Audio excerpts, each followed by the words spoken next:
ಬೆಂಗಳೂರಿನಲ್ಲಿ ಮಿಲಾದ್ ಉನ್ ನಬಿ ಕಾರ್ಯಕ್ರಮ ವಿಚಾರಕ್ಕೆ ಸಂಬಂಧಪಟ್ಟಂತೆ ಕಾರ್ಯಕ್ರಮದ ಬಗ್ಗೆ ಯಾವುದೇ ಹೆಚ್ಚಿನ ಮಾಹಿತಿ ಇಲ್ಲ.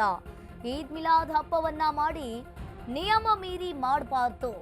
ಇರಾನ್ ತಜಿಕಿಸ್ತಾನದವರು ಏನು ಶಾಂತಿ ಹೇಳ್ತಾರೆ.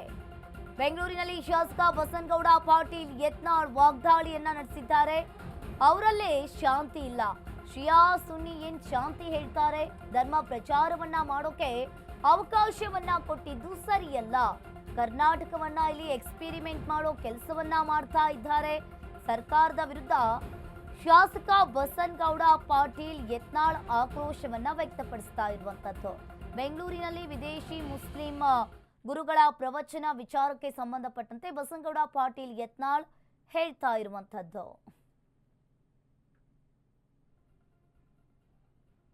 ನೋಡ್ರಿ, ಯಾರೇ ವಿದೇಶದಿಂದ ಬಂದು ಭಾರತದಲ್ಲಿ ಧರ್ಮ ಪ್ರಸಾರ ಮಾಡೋದಾಗಲಿ, ಶಾಂತಿಯ ಸಭೆ, ಇರಾನದವ್ರು ಏನು ನಮ್ಗೆ ಶಾಂತಿ ಹೇಳ್ತಾರೆ, ತುರ್ಕಿಸ್ತಾನದವ್ರು ಏನು ನಮ್ಗೆ ಶಾಂತಿ ಹೇಳ್ತಾರೆ.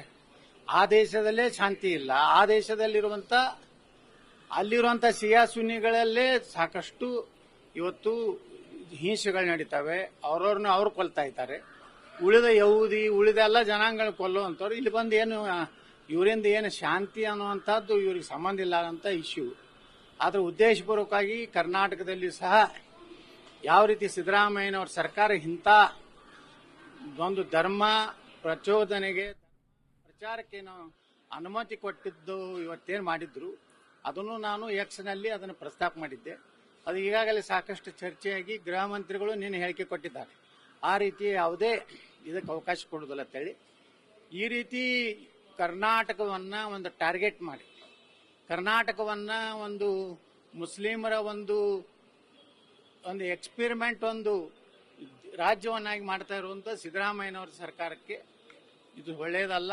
ಇದು ಮುಂದಿನ ಭವಿಷ್ಯದಲ್ಲಿ ಇಡೀ ದೇಶದ ಹಿಂದೂಗಳಿಂದ ನೋಡ್ತಾ ಇದ್ದಾರೆ ರಾಜ್ಯದಲ್ಲಿ ಯಾವ ರೀತಿ ಸಿದ್ದರಾಮಯ್ಯ ಸರ್ಕಾರ ಕೇವಲ ಮುಸ್ಲಿಂ ತುಷ್ಟೀಕರಣ ಮಾಡ್ತಾ ಇದೆ.